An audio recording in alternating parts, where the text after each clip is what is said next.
저는 오늘 여러분께 정말 기가 막힌 사연 하나를 들려드리려 합니다.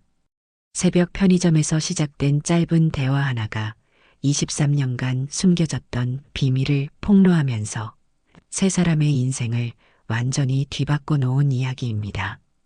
참, 제가 살아보니까 세상 일이란 게 정말 한치 앞을 모르더라고요. 그냥 평범하게 흘러가는 줄 알았던 하루가 누군가에겐 인생의 전환점이 되는 거죠. 이야기의 주인공은 정하윤이라는 23살 여대생입니다. 하윤은 사범대에 다니다가 집안 사정 때문에 휴학을 한 상태였어요. 어머니 윤서진이 지방 소도시에서 명품 수선집을 운영하고 있었는데 빚이 좀 있었거든요. 하윤은 복학 학비도 벌고 어머니 빚도 갚으려고 강남 역삼동 뒷골목에 있는 편의점에서 야간 알바를 시작했습니다. 새벽 11시부터 아침 7시까지 하루 8시간씩 일하면서 월 130만 원 정도를 받았어요. 젊은 나이에 참 고생이 많죠. 하윤은 원래 성격이 좀 차가운 편이었습니다. 냉소적이라고 해야 할까요? 자존심도 엄청 세고요. 어렸을 때부터 아버지 없이 자라면서 어머니랑 둘이서만 살았거든요. 학교에서도 친구들이 아빠 얘기할 때마다 속으로 얼마나 서러웠겠어요. 그래서인지 하윤은 남한테 약한 모습 보이는 걸 정말 싫어했습니다. 겉으로는 항상 단단하게 버티는 척했지만 속으로는 현실의 벽에 지쳐 있었어요. 그래도 책임감 하나만큼은 누구보다 강했습니다. 어머니를 위해서라면 뭐든 해야 한다는 생각으로 하루하루를 버텼죠. 어느 날 새벽이었습니다. 정확히는 새벽 3시쯤이었어요. 평소처럼 한산한 편의점에 손님이 한 분 들어오셨는데 첫눈에 봐도 범상치 않은 분위기였습니다. 50대 중반쯤 돼 보이는 남성이었는데 정장 차림에 고급스러운 코트를 입고 계셨어요. 키도 크고 인상도 날카로워서 왠지 모를 위압감이 느껴졌습니다. 바로 최민규 대표였죠. M그룹이라는 대기업 계열사 중에서 호텔과 레저 사업을 담당하는 분이었어요. 최민규는 편의점에 들어와서 생수 한 병하고 샌드위치 하나를 집어들고 카운터로 왔습니다. 하윤이 계산을 하는데 문득 최민규 손목에 찬 시계가 눈에 들어왔어요. 빈티지 IWC 시계였는데 묵직한 가죽 밴드에 고풍스러운 다이얼이 정말 멋있었거든요. 하윤은 어렸을 때부터 어머니가 운영하는 수선집에서 온갖 명품 시계를 봐왔기 때문에 시계에 대해서는 웬만큼 아는 편이었습니다. 그 시계 저희 엄마가 수선집에서 고이 모셔둔 시계랑 똑같네요. 하윤은 무심코 그렇게 말했습니다. 그냥 지나가는 말이었어요. 신기하다는 정도의 가벼운 멘트였죠. 그런데 최민규의 반응이 심상치 않았습니다. 얼굴이 순간 굳어지더니 눈빛이 흔들리는 게 보였어요. 손에 들고 있던 생수병을 떨어뜨릴 뻔했을 정도였습니다. 뭐라고요? 당신 어머니가 그 시계를 가지고 계시다고요? 최민규의 목소리가 떨렸습니다. 평소 냉철하기로 소문난 사업가의 모습이 아니었어요. 뭔가 엄청난 비밀을 들킨 사람처럼 당황하고 있었죠. 하윤도 그 반응이 이상해서 좀 놀랐습니다. 네, 근데 왜 그러세요? 그냥 비슷한 시계인 것 같아서 말씀드린 건데요. 그 시계가 어떻게 생겼는지 좀 더 자세히 말해줄 수 있나요? 다이얼 뒷면에 혹시 뭐 새겨진 거 없었나요? 최민규는 다급하게 물었습니다. 하윤은 기억을 더듬어 봤어요. 어렸을 때 어머니 수선집에서 그 시계를 몇 번 본 적이 있었거든요. 어머니가 서랍 깊숙이 보관하고 있었는데 가끔 꺼내서 닦아주시곤 했어요. 다이얼 뒷면에 알파벳 2글자가 새겨져 있었던 것 같은데요.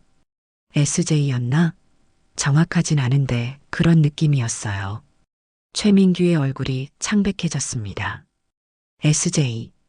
윤서진의 이니셜이었거든요. 23년 전 최민규가 첫사랑 윤서진에게 이별 선물로 준 시계였습니다. 당시 최민규는 29살이었고 윤서진은 25살이었어요. 둘은 대학 동아리에서 만나서 사랑에 빠졌죠. 하지만 최민규의 어머니인 김 회장이 극렬하게 반대했습니다.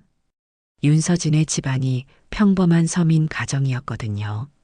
재벌가와는 도저히 어울릴 수 없다는 이유였어요. 결국 최민규는 어머니의 압박을 이기지 못하고 윤서진과 헤어질 수밖에 없었습니다. 마지막으로 만난 날, 최민규는 윤서진에게 그 시계를 선물로 줬어요. 다이얼 뒷면에 윤서진의 이니셜을 새겨서요. 미안해. 내가 너를 지켜주지 못했어. 이 시계라도 받아줘. 윤서진은 울면서 시계를 받았고 그게 두 사람의 마지막이었습니다. 그런데 지금 23년이 흐른 뒤에 강남 편의점에서 야간 알바를 하는 젊은 여자애가 그 시계 얘기를 꺼낸 겁니다. 최민규는 심장이 터질 것 같았어요. 정말 혹시 이 여자애가 윤서진의 딸이 아닐까? 그렇다면 내 딸일 수도 있지 않을까? 온갖 생각이 머릿속을 휘몰아쳤습니다. 당신 어머니 성함이 어떻게 되시나요? 윤서진인데요. 왜요? 하윤의 대답에 최민규는 그 자리에 서서 한동안 말을 잇지 못했습니다. 윤서진. 23년 동안 잊으려 해도 잊히지 않았던 그 이름. 최민규는 그동안 사업에만 몰두하면서 첫사랑의 기억을 애써 묻어두려고 했어요. 결혼도 했고 아들도 하나 있었지만 마음 한구석엔 늘 윤서진에 대한 미안함과 그리움이 남아 있었죠. 그런데 지금 그 미안함이 구체적인 실체로 눈앞에 나타난 겁니다. 최민규는 그날 밤 잠을 한숨도 못 잤습니다. 집에 돌아가서도 계속 하윤의 얼굴이 눈앞에 아른거렸어요. 말투, 눈빛, 손짓 하나하나가 윤서진과 너무 닮아 있었거든요. 특히 말할 때 왼손 약지를 살짝 드는 습관까지 똑같았습니다. 우연이라고 하기엔 너무 많은 게 일치했어요. 다음 날부터 최민규는 매일 새벽 그 편의점을 찾아갔습니다. 처음엔 하윤도 이상하게 생각했어요. 손님, 왜 자꾸 여기 오세요? 집이 여기 근처예요? 응, 뭐 그렇다고 볼 수 있지. 그냥 여기 커피가 마음에 들어서 그래. 최민규는 어색하게 둘러댔습니다. 하지만 속마음은 달랐어요. 하윤을 관찰하고 싶었던 겁니다. 혹시라도 자기 딸이 맞는지 확인하고 싶었던 거죠. 며칠이 지나고 최민규는 용기를 내서 하윤에게 어머니 사진을 보여달라고 했습니다. 갑자기 왜 우리 엄마 사진을 보고 싶어 하시는데요? 그냥 혹시 내가 아는 사람일 수도 있을 것 같아서. 나도 지방 출신이거든. 하윤은 의아해하면서도 휴대폰을 꺼내서 어머니 사진을 보여줬습니다. 사진 속 윤서진은 48살이었지만 여전히 아름다웠어요. 세월의 흔적이 있었지만 젊은 시절의 모습이 그대로 남아 있었죠. 그런데 최민규의 시선은 윤서진의 얼굴이 아니라 손목에 쏠려 있었습니다. 손목에 낡은 IWC 시계가 채워져 있었거든요. 바로 그 시계였습니다. 23년 전 자신이 선물한 바로 그 시계. 최민규는 그 순간 확신했습니다. 하윤이 자신의 딸이 맞다고요. 가슴이 미친 듯이 뛰었고 동시에 엄청난 죄책감이 밀려왔어요. 23년 동안 딸의 존재조차 모르고 살았다니. 윤서진이 혼자서 얼마나 힘들었을까. 딸은 또 얼마나 아버지가 그리웠을까. 최민규는 그 자리에서 눈물이 날 뻔했습니다. 최민규는 그날 이후로 며칠 동안 고민에 빠졌습니다. 어떻게 하윤에게 접근해야 할까요? 갑자기 나타나서 내 아빠야라고 말할 수는 없는 노릇이었죠. 일단 확실한 증거가 필요했어요. DNA 검사를 해야 했습니다. 그런데 문제는 어떻게 하윤을 설득하느냐였어요. 아무 이유 없이 DNA 검사를 하자고 하면 당연히 거부할 게 뻔했거든요. 최민규는 결국 직접적인 방법을 택했습니다. 솔직하게 얘기하는 게 나을 것 같았어요. 어느 날 새벽 하윤의 알바가 끝날 시간에 맞춰서 편의점 앞에서 기다리고 있었습니다. 하윤이 퇴근하려고 나오는데 최민규가 앞을 가로막았어요. 정하윤 씨, 잠깐 시간 좀 내줄 수 있나요? 중요한 얘기가 있어요. 하윤은 짜증이 났습니다. 요즘 들어 이 이상한 아저씨가 자꾸 나타나서 신경 쓰였거든요. 스토커인가 싶기도 했고요. 무슨 얘기인데요? 저 지금 피곤해서 집에 가야 하는데요. DNA 검사를 하자고 제안하고 싶습니다. 네. 갑자기 무슨 소리예요? 당신 미쳤어요? 하윤은 황당해서 웃음이 나왔습니다. 이 사람이 정말 정신이 나간 건가 싶었어요. 그런데 최민규의 표정은 너무나 진지했습니다. 나는 당신의 생물학적 아버지일 가능성이 있어요. 당신 어머니 윤서진 씨와 23년 전에 연인 관계였습니다. 그리고 헤어진 후에 소식이 끊겼죠. 혹시 당신이 내 딸일 수도 있을 것 같아서요. 최민규의 말에 하윤은 순간 멍해졌습니다. 무슨 말인지 이해가 안 됐어요. 엄마의 옛날 남자친구, 내 아버지, 이게 무슨 막장 드라마도 아니고요. 하지만 최민규의 눈빛은 거짓말을 하는 것 같지 않았습니다. 증거가 있어요? 그냥 아무 말이나 하는 거 아니에요? 당신 어머니가 차고 있는 시계. 그거 내가 선물한 겁니다. SJ라는 이니셜도 내가 새긴 거고요. 그리고 당신 말투나 습관들이 윤서진 씨와 너무 닮았어요. 하윤은 혼란스러웠습니다. 사실 하윤도 어렸을 때부터 궁금했거든요. 아버지가 누구인지. 어머니한테 물어봐도 윤서진은 절대 말해주지 않았어요. 그냥 없다고 생각해. 우리 둘이면 충분해. 라고만 했죠. 하윤은 항상 속상했습니다. 왜 엄마는 아빠 얘기를 안 해주는 걸까? 혹시 나를 버린 나쁜 사람인 걸까? 그런 생각들이 머릿속을 떠나지 않았어요. 그런데 지금 갑자기 나타난 이 남자가 자기 아버지일 수도 있다니요. 게다가 재벌이라니. 하윤은 믿기지 않았습니다. 그렇지만 한편으로는 기대도 됐어요. 만약 진짜라면? 만약 이 사람이 정말 내 아버지라면? DNA 검사 비용은 제가 다 부담하겠습니다. 결과가 나오면 그때 다시 얘기하죠. 최민규는 명함을 하나 꺼내서 하윤에게 건넸습니다. 명함에는 M그룹 호텔레저 사업부 대표이사 최민규라고 적혀 있었어요. 하윤은 명함을 받아들고 한참을 들여다봤습니다. M그룹. 누구나 아는 대기업이잖아요. 이 사람이 정말 그 회사 임원이라고? 하윤은 머릿속이 복잡했습니다. 일단 거절하려고 했어요.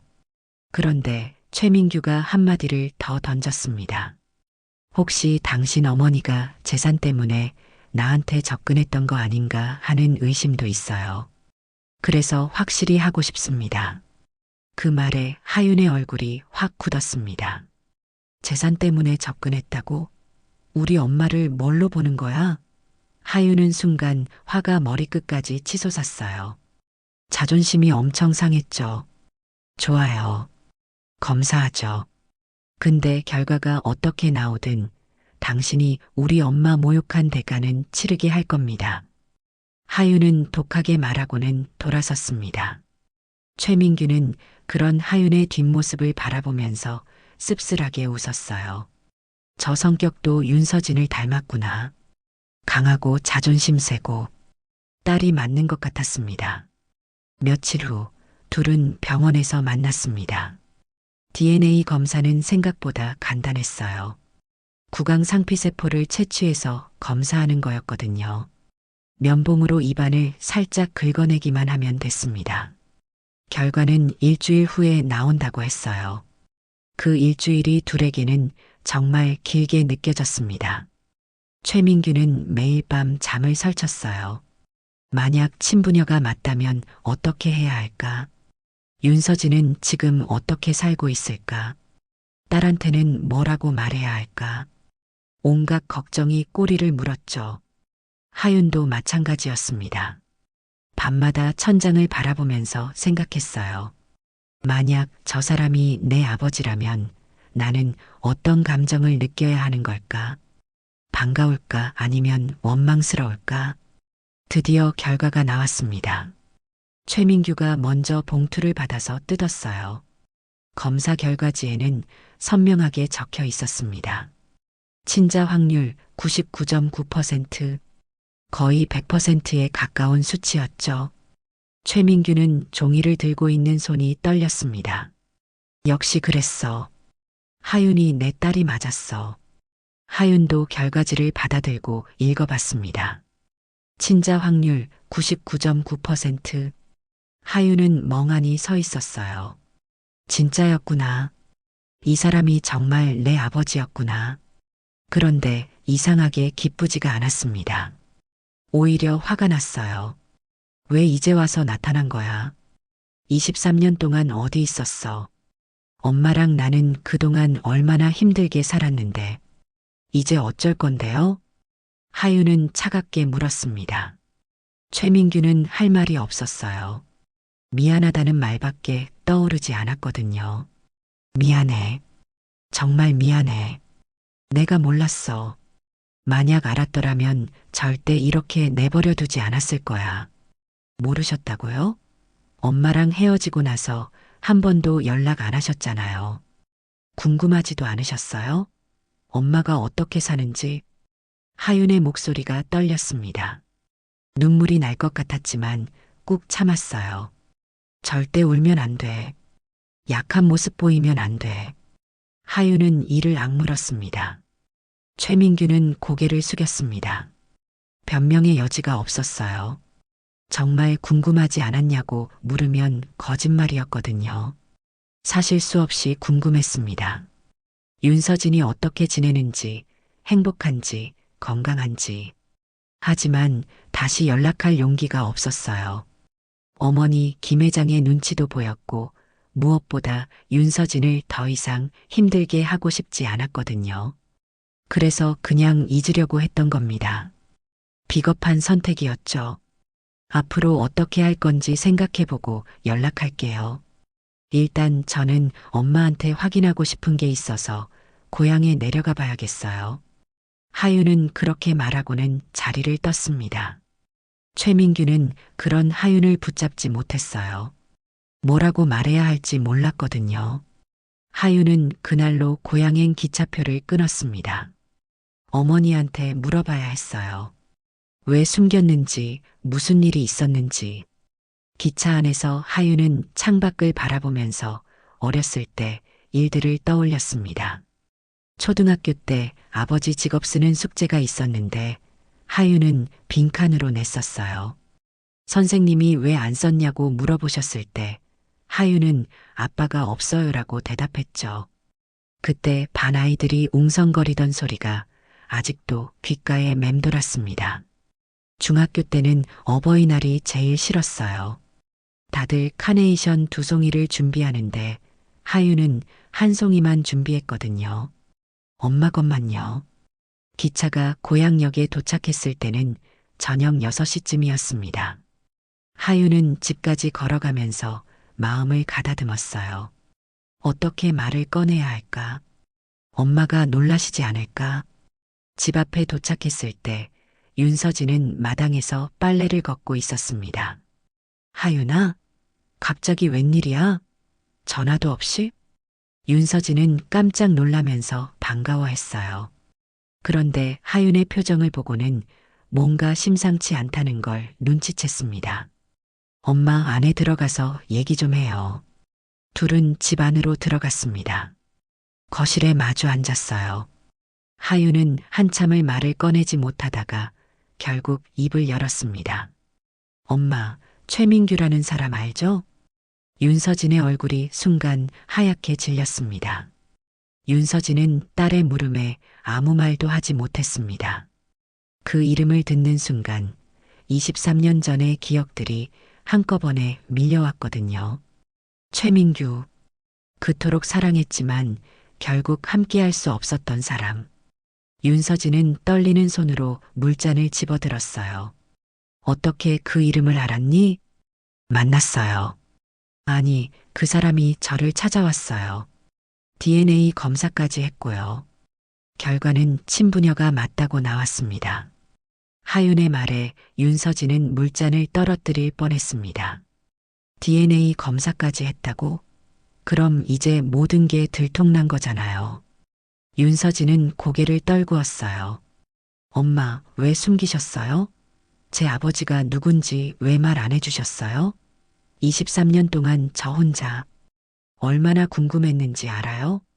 하윤의 목소리가 높아졌습니다. 참았던 감정들이 터져 나왔어요. 윤서진은 눈물을 흘리기 시작했습니다. 미안해. 정말 미안해, 하윤아. 엄마가 너를 지키려고 그랬던 거야. 무슨 소리예요? 아빠가 누군지 알려주는 게 왜 날 지키지 못하는 건데요? 하윤은 이해할 수 없었습니다. 윤서진은 한참을 울다가 겨우 입을 열었어요. 23년 전 얘기야. 최민규하고 나는 정말 사랑했어. 대학교 3학년 때 동아리에서 만났는데 첫눈에 반했지. 민규는 착했어. 나한테 정말 잘해줬고, 우리는 4년 동안 사귀었어. 결혼하자는 얘기도 나왔고, 윤서진은 과거를 떠올리며 말을 이었습니다. 25살이었던 윤서진과 29살이었던 최민규는 결혼을 약속했었어요. 윤서진은 행복했습니다. 민규와 함께라면 뭐든 할 수 있을 것 같았거든요. 그런데 민규 어머니가 알게 된 거야. 우리 집안이 평범한 서민 집안이라는 걸. M그룹은 그때도 큰 회사였어. 재벌이었지. 민규 어머니는 절대 결혼을 허락할 수 없다고 했어. 윤서진의 목소리가 떨렸습니다. 그날의 기억이 아직도 선명했어요. 최민규의 어머니인 김 회장이 직접 윤서진을 찾아왔었거든요. 고급 양복을 입고 운전기사를 대동한 채로요. 당시 윤서진은 대학교 근처 작은 카페에서 아르바이트를 하고 있었습니다. 김 회장님이 카페로 찾아오셨어. 그리고 나를 밖으로 불러내셨지. 근처 호텔 라운지로 갔는데 거기서 하신 말씀이 지금 생각해도 끔찍해. 윤서진은 눈물을 닦으며 말을 이었습니다. 내가 민규와 헤어지지 않으면 너희 집안을 망하게 만들겠다고 하셨어. 내 부모님 가게도 망하게 하고 내 동생들 장래도 망칠 거라고. 그때 우리 아버지가 작은 식당을 운영하고 계셨는데 빚도 좀 있었거든. 김 회장님은 그걸 다 조사해 오셨더라고. 하윤은 숨이 막혔습니다. 그런 일이 있었다니요. 엄마는 어쩔 수 없었어.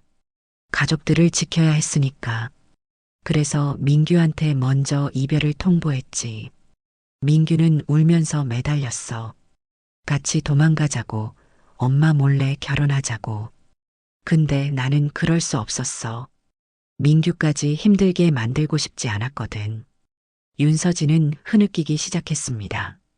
당시 25살이었던 윤서진에게는 너무 큰 짐이었어요. 사랑하는 사람을 지키는 것과 가족을 지키는 것, 둘 중 하나를 선택해야 했거든요. 마지막으로 만난 날 민규가 시계를 줬어. 저 서랍에 있는 그 시계. 다이얼 뒷면에 내 이름 이니셜까지 새겨서. 민규는 울면서 미안하다고 했어. 자기가 날 지켜주지 못해서 미안하다고. 하윤은 어머니의 손을 꽉 잡았습니다. 가슴이 먹먹했어요. 그리고 우리는 헤어졌어. 연락도 끊었지. 근데 그로부터 한 달 후에 알게 된 거야. 내가 임신했다는 걸. 윤서진은 손으로 얼굴을 가렸습니다. 당시의 충격이 얼마나 컸는지 지금도 생생했어요. 어떻게 해야 할지 몰랐어. 민규한테 연락할까도 생각했는데 그러면 안 될 것 같았어. 김 회장님이 또 협박할 게 뻔했으니까. 그래서 혼자 결심했지. 이 아이를 낳아서 키우겠다고. 그럼 왜 아빠한테 말 안 하신 거예요? 적어도 알 권리는 있었잖아요. 하윤이 물었습니다. 윤서진은 고개를 저었어요. 말하려고 했어. 정말로. 근데 김 회장님이 또 찾아오셨어. 내가 임신한 걸 어떻게 알았는지 몰라. 아마 사람을 시켜서 날 미행했나 봐. 윤서진의 목소리가 더욱 떨렸습니다. 그날은 정말 악몽 같았거든요. 임신 석 달쯤 됐을 때였어요. 윤서진이 집에 있는데 김 회장이 갑자기 찾아왔습니다. 회장님이 그러시더라고. 아이를 낳아도 좋다고. 대신 조건이 있다고 했어. 민규한테는 절대 알리지 말라는 거였어. 평생 비밀로 하라고. 그리고 아이하고 나는 영원히 민규 앞에 나타나지 말라고. 그게 무슨 말도 안 되는 조건이에요. 하윤은 소리쳤습니다. 윤서진은 쓰게 웃었어요. 나도 그렇게 생각했어. 근데 김 회장님은 그게 끝이 아니었어. 만약 내가 그 조건을 안 지키면 태어날 아이도 가만 안 두겠다고 하셨어. 법적으로 친권을 빼앗아서 입양 보내버리겠다고. 당시 M그룹의 힘이면 충분히 가능한 일이었어. 하윤은 믿을 수가 없었습니다. 그런 잔혹한 협박이 있었다니요. 윤서진은 계속 말을 이었습니다. 그리고 김 회장님은 돈을 줬어. 현금 5천만 원하고 이 시계를. 시계는 나중에 필요하면 쓰라고 하셨어. 무슨 의미인지는 모르겠지만. 그리고 이 돈으로 멀리 가서 새로 시작하라고 하셨지. 5천만 원. 23년 전에는 꽤 큰 돈이었습니다. 하지만 윤서진에게는 피눈물 나는 돈이었어요. 딸의 아버지를 팔아넘긴 데가 같았거든요. 나는 고향을 떠났어. 이 작은 도시로 왔지. 그리고 명품 수선집을 차렸어. 그 돈으로 작은 가게를 열고 기술을 배워서 명품 가방이랑 시계를 수선하는 일을 시작했어. 너를 낳고 키우면서 정말 열심히 살았어. 윤서진은 딸을 바라봤습니다. 하윤은 눈물을 글썽이고 있었어요. 미안해, 하윤아. 엄마가 용기가 없었어. 민규한테 말할 용기도, 너한테 진실을 말할 용기도 없었어. 그냥 우리 둘이서만 조용히 살면 되는 줄 알았어. 김 회장님이 우릴 내버려 둘 줄 알았고. 엄마. 하윤은 어머니를 끌어안았습니다. 둘은 한참을 울었어요. 23년간 쌓인 비밀의 무게가 얼마나 무거웠을까요? 윤서진은 혼자 그 무게를 짊어지고 살아왔던 겁니다. 한참 후에 하윤이 물었습니다. 그럼 이제 어떡하죠? 최민규 대표가 저를 찾아냈는데 김 회장님이 알게 되면 또 뭐라고 할까요? 윤서진의 얼굴이 굳어졌습니다. 그거였어요. 윤서진이 가장 두려워했던 일이 벌어진 겁니다. 김 회장이 손녀의 존재를 알게 되면 또 무슨 짓을 할지 몰랐거든요. 조심해야 해. 김 회장님은 무서운 분이야. 가문의 순수성을 지키는 것에 집착하시거든. 서민 집안 피가 섞인 손녀라는 걸 알면. 윤서진은 말을 잇지 못했습니다. 상상만 해도 끔찍했어요. 하윤은 입술을 깨물었습니다. 그 순간 마음속에서 뭔가가 타올랐어요. 분노였습니다. 엄마를 이렇게 힘들게 만든 김 회장이 너무 미웠어요. 엄마, 저 복수하고 싶어요. 뭐? 김 회장한테 복수하고 싶어요. 엄마를 이렇게 괴롭힌 대가를 치르게 하고 싶어요. 우리가 얼마나 힘들게 살았는데요. 그 사람은 재벌이라는 이유로 사람 인생을 마음대로 주무르고. 이건 아니잖아요. 윤서진은 딸을 말렸습니다. 위험하다고 김 회장한테 맞서면 안 된다고 했어요.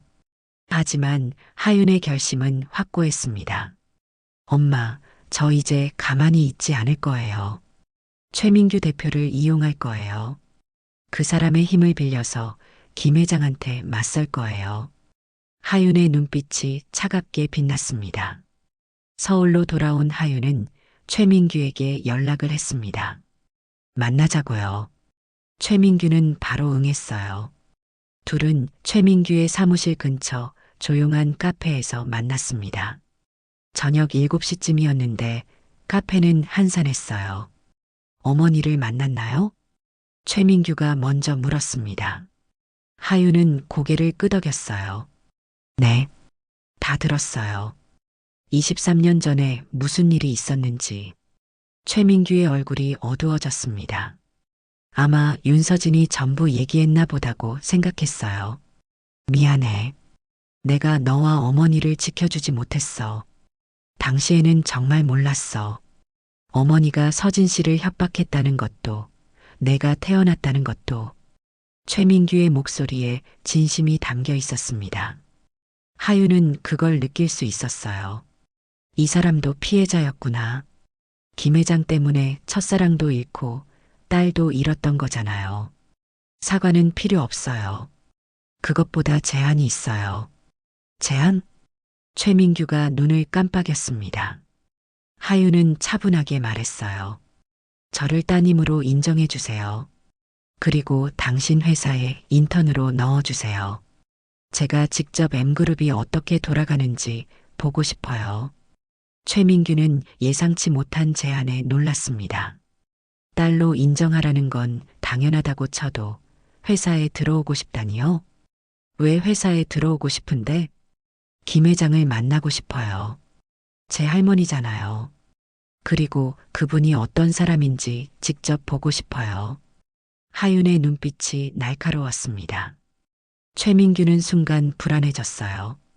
혹시 하윤이 어머니한테 복수하려는 거 아닐까? 그건 위험했습니다. 김 회장은 절대 만만한 사람이 아니었거든요.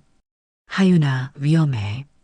우리 어머니는 내가 생각하는 것보다 훨씬 더 냉혹한 분이야. 자칫하면 다칠 수 있어. 알아요. 근데 정겁나지 않아요. 어차피 전 잃을 게 없어요. 23년 동안 아빠 없이 살았는데 이제 와서 무서울 게 뭐가 있겠어요. 하윤의 말에 최민규는 할 말이 없었습니다. 그 강한 눈빛, 그 단호한 말투. 정말 자기 딸이 맞는 것 같았어요. 좋아. 내 말을 들어줄 거라면 도와줄게. 호텔 사업부에 인턴으로 넣어줄 수 있어. 근데 조건이 있어. 뭔데요? 절대 어머니한테 함부로 대들지 마. 그리고 무슨 일이 생기면 나한테 먼저 얘기해. 약속할 수 있어? 하유는 잠시 생각하다가 고개를 끄덕였습니다. 어차피 지금 당장 김 회장과 정면 충돌할 생각은 없었어요. 천천히 신중하게 접근할 작정이었죠. 약속할게요. 그리고 하나 더. 서울에서 지낼 곳이 필요하잖아. 내가 아파트 하나 마련해 줄게. 강남에 괜찮은 곳이 있어. 그건 사양할게요. 전 제 힘으로 살고 싶어요. 하유는 단호하게 거절했습니다. 최민규는 안타까웠지만 억지로 권하지 않았어요. 딸의 자존심을 이해했거든요. 그럼 이렇게 하자. 인턴 월급을 좀 넉넉하게 줄게. 월이 100만 원 정도. 그 돈으로 원룸이라도 구해서 지내. 어때? 하유는 고민하다가 받아들였습니다. 어차피 회사에 다니려면 숙소가 필요했으니까요. 일주일 후 하유는 M그룹 호텔레저 사업부 인턴으로 첫 출근을 했습니다. 강남역 근처 높은 빌딩이었어요. 32층짜리 건물이었는데 호텔레저 사업부는 15층에서 18층까지를 쓰고 있었습니다. 하유는 긴장했어요. 태어나서 이런 큰 회사에 와본 적이 없었거든요. 인사팀에서 신입 교육을 받았습니다.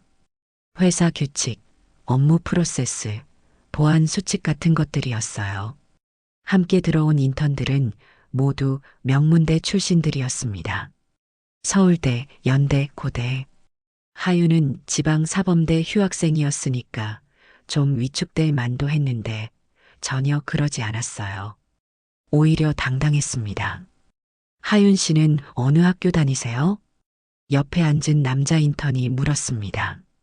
하윤은 담담하게 대답했어요. 지방사범대요. 지금은 휴학 중이고요. 아, 그러시구나. 근데 어떻게 M그룹에 들어오셨어요? 경쟁률이 엄청 높았다던데. 운이 좋았나 봐요. 하윤은 더 이상 대답하지 않았습니다. 최민규의 딸이라는 사실은 아직 아무도 몰랐어요. 최민규가 비밀로 해달라고 했거든요. 공개하는 건 시기를 봐서 하자고요. 첫 배치는 호텔 마케팅 팀이었습니다. M그룹이 운영하는 5성급 호텔들의 마케팅 전략을 짜는 팀이었어요. 팀장은 40대 중반의 여성이었는데 엄격하기로 유명했습니다. 인턴들은 일단 보고서 작성부터 배울 거예요. 시장 조사 자료 정리하고 경쟁사 분석하고 기본기부터 탄탄하게 익히세요. 하윤은 열심히 일했습니다. 새벽에 출근해서 밤늦게까지 남아서 일했어요. 편의점 알바하던 때와 비슷한 시간이었지만 훨씬 더 힘들었습니다. 배워야 할 게 너무 많았거든요. 마케팅 용어, 재무지표, 호텔 산업 트렌드. 머리가 터질 것 같았어요. 그래도 하윤은 포기하지 않았습니다. 퇴근 후에는 도서관에 가서 관련 책들을 읽었어요. 주말에는 경쟁사 호텔들을 직접 방문해서 서비스를 체험해 봤습니다. 돈은 들었지만 공부가 됐어요. 한 달쯤 지났을 때 팀장이 하윤을 불렀습니다. 정하윤 씨, 잠깐 얘기 좀 하죠. 팀장실로 들어갔습니다. 팀장은 하윤을 앉히고 말했어요. 솔직히 처음엔 기대 안 했어요. 지방대 휴학생이 여기서 뭘 하겠어 싶었거든요. 근데 당신 괜찮네요. 보고서 퀄리티가 다른 인턴들보다 훨씬 좋아요. 하윤은 조금 놀랐습니다. 칭찬을 예상하지 못했거든요. 감사합니다. 다음 주에 신규 호텔 론칭 프레젠테이션이 있어요. 대표님 앞에서 발표하는 자리인데 인턴들한테도 기회를 한번 줄까 해요. 해볼 수 있겠어요? 하윤의 눈이 빛났습니다.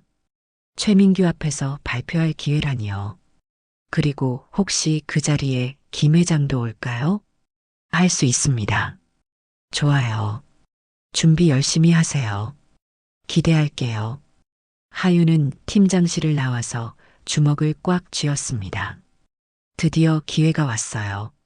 이번 프레젠테이션으로 자신의 능력을 보여줄 수 있을 것 같았습니다. 일주일 동안 하윤은 잠도 제대로 안 자고 준비했습니다. 신규 호텔은 제주도에 론칭 예정인 리조트였어요. 타겟은 30대에서 40대 고소득 가족 단위 고객이었습니다. 하윤은 경쟁사 분석, 시장 세분화, 차별화 전략까지 꼼꼼하게 정리했어요. 드디어 프레젠테이션 날이 왔습니다. 회의실에는 최민규를 비롯해서 임원들이 쭉 앉아 있었어요. 그리고 맨 윗자리에는 김 회장이 앉아 계셨습니다. 78살인데도 눈빛은 날카로웠어요. 하윤은 처음 보는 할머니를 바라봤습니다. 저 사람이 엄마를 협박했던 사람이구나. 저 사람 때문에 우리 가족이 23년 동안 떨어져 살았구나. 하윤은 심호흡을 하고 발표를 시작했습니다. 안녕하십니까. 마케팅팀 인턴 정하윤입니다. 오늘은 제주 신규 리조트의 마케팅 전략에 대해 말씀드리겠습니다. 하윤의 목소리는 떨리지 않았습니다. 오히려 당당했어요. 슬라이드를 넘기면서 하나하나 설명했습니다. 시장 분석, 타겟 고객, 포지셔닝 전략. 준비한 내용을 막힘없이 발표했어요. 특히 요즘 30대 고객들은 단순한 휴양보다는 체험형 여행을 선호합니다. 따라서 저희 리조트에서는 해양 스포츠 프로그램과 로컬 문화 체험 프로그램을 강화할 것을 제안합니다. 발표가 끝나고 박수가 나왔습니다. 최민규는 흡족한 표정이었어요. 다른 임원들도 고개를 끄덕였습니다. 그런데 김 회장이 입을 열었어요. 정하윤 씨라고 했나? 네, 회장님. 좋은 발표였어요. 근데 하나 물어보고 싶은데 당신 어느 학교 나왔나요? 지방사범대입니다. 현재는 휴학 중입니다. 호. 지방대 출신치고는 괜찮네요. 부모님은 뭐 하시나요? 갑자기 사적인 질문이었습니다. 하유는 순간 긴장했어요. 김 회장이 왜 이런 질문을 하는 걸까요? 혹시 눈치챈 걸까요? 어머니는 지방에서 작은 수선집을 운영하십니다. 수선집? 그래요. 아버지는요? 아버지는 제가 태어나기 전에 돌아가셨습니다. 하유는 재빠르게 거짓말을 했습니다. 아직 진실을 밝힐 때가 아니었거든요. 김 회장은 의미심장한 미소를 지었어요. 그렇군요. 어머니 혼자 키우셨겠네. 고생 많으셨겠어요. 네. 어머니께서 고생 많이 하셨습니다. 하윤의 목소리가 조금 떨렸습니다. 김 회장은 더 이상 묻지 않았어요. 회의가 끝나고 사람들이 하나둘 나갔습니다. 최민규가 하윤에게 다가왔어요. 잘했어. 정말 훌륭했어. 고맙습니다. 근데 조심해. 어머니가 당신한테 관심을 보이시는 것 같아. 좋은 의미일 수도 있지만 나쁜 의미일 수도 있어. 하윤은 고개를 끄덕였습니다. 알고 있었어요. 김 회장의 저 날카로운 눈빛. 뭔가를 의심하고 있는 것 같았습니다. 프레젠테이션 이후로 하윤의 회사 생활은 달라졌습니다. 팀장은 하윤에게 더 중요한 프로젝트를 맡겼고 다른 팀원들도 하윤을 인정하기 시작했어요. 명문대 출신 인턴들도 이제는 하윤을 무시하지 않았습니다. 능력으로 증명했으니까요. 그런데 이상한 일이 생겼습니다. 김 회장의 비서실에서 연락이 온 거예요. 회장님께서 하윤을 만나고 싶어 하신다고요. 하윤은 놀랐습니다. 예상보다 빨리 기회가 온 겁니다. 언제 뵙게 되나요?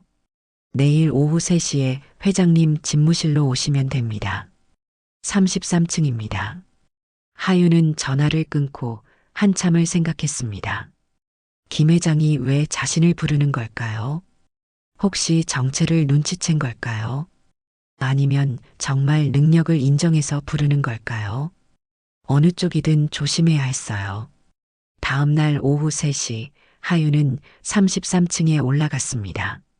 엘리베이터 문이 열리자 완전히 다른 세계였어요. 대리석 바닥에 고급스러운 가구들, 벽에는 유명 화가의 그림들이 걸려 있었습니다. 비서가 안내를 했어요. 이쪽으로 오세요. 회장님께서 기다리고 계십니다. 집무실 문을 열고 들어갔습니다. 넓은 방이었어요. 창문 너머로 강남 전체가 내려다 보였습니다. 김 회장은 커다란 책상 뒤에 앉아 계셨어요. 78살인데도 자세가 꼿꼿했습니다. 앉으세요. 하윤은 김 회장 맞은편에 앉았습니다. 김 회장은 한참 동안 하윤을 바라봤어요. 마치 무언가를 살피는 듯한 눈빛이었습니다. 지난번 발표 잘 봤어요. 인턴치고는 수준이 높았어요. 과찬이십니다, 회장님. 겸손하기까지 하네. 좋아요. 내가 당신을 부른 이유는 간단해요. 앞으로 우리 회사의 차세대 인재들을 육성하려고 하는데 당신이 그 프로그램에 적합해 보여서요. 하윤은 조금 놀랐습니다. 차세대 인재 육성 프로그램이라니요. 그게 무슨 프로그램인가요? M그룹의 미래를 이끌어갈 젊은 인재들을 선발해서 집중적으로 교육하는 겁니다. 해외 연수도 보내고 각 부서를 돌면서 실무 경험도 쌓게 하고요. 관심 있나요? 솔직히 말하면 좋은 기회였습니다. 하지만 하윤은 조심스러웠어요. 김 회장이 왜 갑자기 자신에게 이런 제안을 하는지 의심스러웠거든요. 영광입니다. 근데 왜 저를 선택하신 건가요? 다른 인턴들 중에도 명문대 출신이 많은데요. 김 회장은 미소를 지었습니다. 그런데 그 미소가 왠지 차갑게 느껴졌어요. 학벌보다 중요한 게 있어요. 바로 절실함이죠. 당신은 절실해 보여요. 뭔가를 증명하고 싶어 하는 사람의 눈빛이 보이더라고요. 그런 사람이 결국 성공해요. 하윤은 등골이 서늘해졌습니다. 김 회장의 말 속에 뭔가 숨은 의미가 있는 것 같았어요. 혹시 이미 다 알고 있는 건 아닐까? 자신이 손녀라는 걸 생각해보고 답변 드려도 될까요? 물론이죠. 그런데 하나 궁금한 게 있는데 혹시 최민규 대표를 개인적으로 아나요? 하윤의 심장이 쿵 떨어졌습니다. 역시 의심하고 있었어요. 아니요. 처음 뵙는 분입니다. 왜 그렇게 물으시나요? 아니, 그냥 최 대표가 당신한테 관심이 많은 것 같아서요. 발표 때도 유독 당신 발표만큼은 끝까지 집중해서 듣더라고요. 보통은 중간에 전화도 받고 그러는데 김 회장은 하윤의 반응을 살피고 있었습니다. 하윤은 최대한 태연한 척했어요. 아마 발표 내용이 괜찮아서 그러신 게 아닐까요? 그렇겠죠. 뭐, 김 회장은 더 이상 묻지 않았습니다. 하지만 하윤은 알 수 있었어요. 이 사람은 뭔가를 의심하고 있다고, 조사를 하고 있을지도 모른다고. 그럼 생각해보고 연락드리겠습니다. 좋아요. 기다리겠습니다. 하윤은 집무실을 나왔습니다. 엘리베이터를 타고 내려오는데 식은땀이 났어요. 김 회장의 눈빛이 너무 날카로웠거든요. 마치 모든 걸 꿰뚫어 보는 것 같았습니다. 사무실로 돌아온 하윤은 최민규에게 조용히 상황을 알렸어요. 최민규의 얼굴이 굳어졌습니다. 위험해. 어머니가 의심하고 계신 것 같아. 조사를 시작하시면 금방 들통날 거야. 그럼 어떡하죠? 일단 조심해. 그리고 어머니의 제안은 거절하는 게 나을 것 같아. 너무 가까이 가면 더 빨리 들킬 수 있어. 하윤은 고민했습니다. 거절하면 의심받을 것 같고 받아들이면 위험할 것 같았어요. 진퇴양난이었죠. 그날 밤 하윤은 어머니에게 전화를 했습니다. 윤서진은 걱정하는 목소리였어요. 하윤아, 그만둬. 위험해. 김 회장님이 의심하기 시작하면 끝이야. 엄마가 23년 전에 얼마나 무서운 분인지 봤는데. 엄마, 전 괜찮아요. 조심할게요. 아니야. 그만둬. 제발. 엄마는 내가 다치는 게 제일 무서워. 윤서진의 목소리가 떨렸습니다. 하윤은 가슴이 아팠어요. 하지만 포기할 수 없었습니다. 여기서 물러서면 영원히 기회가 없을 것 같았거든요. 엄마, 저 이제 도망치지 않을 거예요. 23년 동안 엄마는 도망치면서 살았잖아요. 근데 전 다를 거예요. 맞서 싸울 거예요. 하윤아, 믿어줘요, 엄마. 제가 잘할게요. 하윤은 전화를 끊었습니다.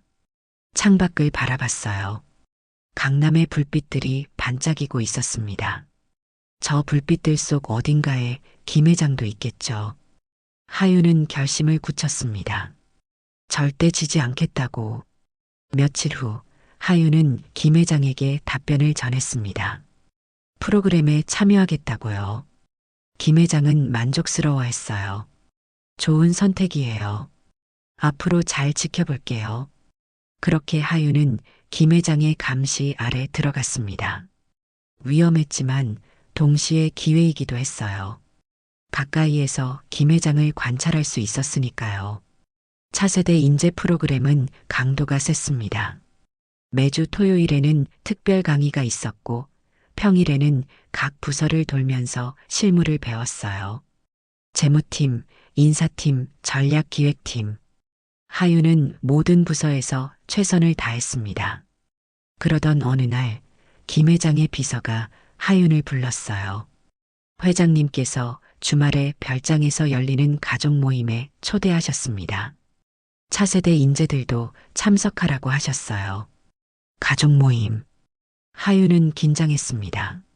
최민규의 가족들을 만나게 되는 건가요? 최민규의 아내와 아들도 있을 텐데. 토요일 오전 하윤은 경기도 어느 산속에 있는 김 회장의 별장으로 갔습니다. 엄청나게 큰 저택이었어요. 정원만 해도 축구장 2개는 될 것 같았습니다. 다른 인재 프로그램 참가자들도 와 있었어요. 모두 긴장한 표정이었죠. 거실에 들어가니 사람들이 모여 있었습니다. 최민규도 보였고 옆에는 우아한 분위기의 여성이 서 있었어요. 최민규의 아내였습니다. 그리고 20살쯤 돼 보이는 젊은 남자도 보였어요. 최민규의 아들이었죠. 하윤의 이복 남동생인 셈이었습니다. 김 회장이 사람들을 소개했어요. 여기 계신 젊은 친구들이 우리 그룹의 미래입니다. 우리 가족들도 잘 알아두세요. 하윤은 최민규와 눈이 마주쳤습니다. 최민규는 조심스러운 눈빛으로 하윤을 바라봤어요. 아내와 아들 앞에서 딸을 만나는 상황이 얼마나 복잡할까요? 점심 식사가 시작됐습니다. 긴 테이블에 사람들이 앉았어요. 하윤은 끝자리에 앉았는데 김 회장이 말했습니다. 정하윤 씨, 이리로 오세요. 내 옆에 앉으세요. 모두가 놀란 표정이었습니다. 인턴을 회장 옆에 앉히다니요. 하윤도 당황했지만 거절할 수 없었어요. 김 회장 옆자리로 갔습니다. 식사 중에 김 회장이 물었어요. 하윤 씨는 어머니랑 둘이 사신다고 했죠? 네, 회장님. 외롭지 않았나요? 아버지 없이 자라면서 처음엔 외로웠습니다. 근데 나중엔 익숙해졌어요. 엄마가 아빠 목까지 해주셨으니까요. 효녀네요. 어머니가 자랑스러워 하시겠어요. 김 회장은 계속 하윤에게 관심을 보였습니다. 다른 사람들은 이상하게 여겼어요. 왜 회장님이 저 인턴한테만 저렇게 신경 쓰시는 걸까? 식사가 끝나고 정원을 산책하는 시간이 있었습니다. 하윤이 혼자 걷고 있는데 최민규가 다가왔어요. 괜찮아? 네. 근데 왜 김 회장님이 저한테만 저렇게 관심을 보이시는 거예요? 의심하시는 건가요? 모르겠어. 어머니는 원래 사람을 시험하시는 걸 좋아하셔. 아마 당신이 어떤 사람인지 알아보려는 것 같아. 그때 김 회장이 나타났습니다. 민규야, 하윤 씨 좀 빌려도 되겠니? 잠깐 얘기하고 싶은 게 있어서. 최민규는 어쩔 수 없이 물러났습니다. 김 회장과 하윤은 둘이서 정원을 걸었어요. 솔직히 말해보세요. 당신 최민규하고 무슨 관계예요? 갑작스러운 질문이었습니다. 하윤은 심장이 쿵쾅거렸어요. 하지만 태연한 척했습니다. 아무 관계도 아닙니다. 그냥 회사 상사일 뿐이에요. 거짓말하지 마세요. 내가 사람 보는 눈이 있어요. 민규가 당신 보는 눈빛이 심상치 않더라고요. 그리고 당신도 민규를 볼 때 뭔가 특별한 감정이 보여요. 하윤은 당황했습니다.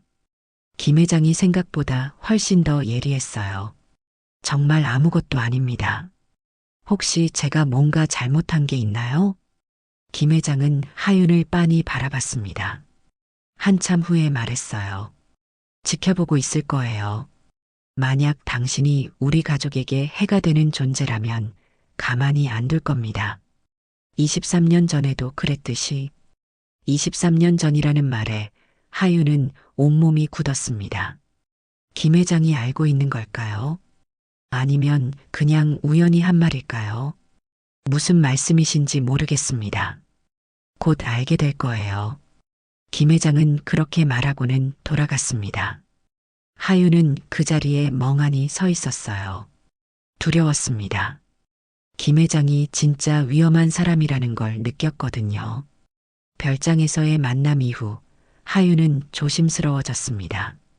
김 회장이 의심을 하고 있다는 게 확실했어요. 회사에서도 김 회장의 비서들이 하윤을 유심히 지켜보는 게 느껴졌습니다. 어디를 가든 무엇을 하든 감시당하는 기분이었어요.